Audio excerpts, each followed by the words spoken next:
चोर बाजारी का एक रास्ता और बंद। करप्शन की दौलत छुपाना अब मजीद मुश्किल। हुकूमत ने 7,500 और 15,000 रुपए के इनामी बॉन्ड्स खत्म कर दिए। जारी नोटिफिकेशन के मुताबिक 7,500 वाले बॉन्ड्स 31 दिसंबर तक कैश करा लिए जाएं। बॉन्ड्स को फौरी तौर पर गैर फाल भी कर दिया गया है।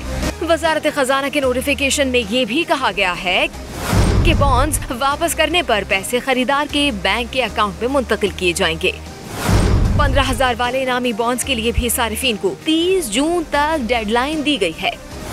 बॉन्ड्स की वापसी से 316 अरब रुपए दोबारा मौशी गर्दिश का हिस्सा बन जाएंगे। हुकूमत इससे कबल बदउनवानी और मनी लॉन्ड्रिंग रोकने के लिए 25 और 40,000 के इनामी बॉन्ड्स भी मंसूख कर चुकी है।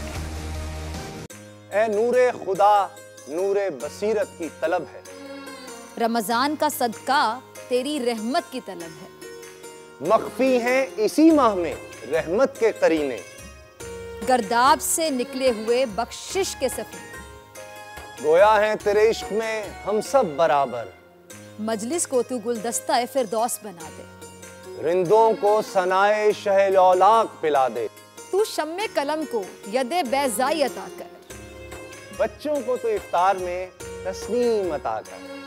रमजान मुबारक की खुसूसी नशरियात रमजान में बोल, सिर्फ बोल एंटरटेनमेंट पर। रमजान में बोल।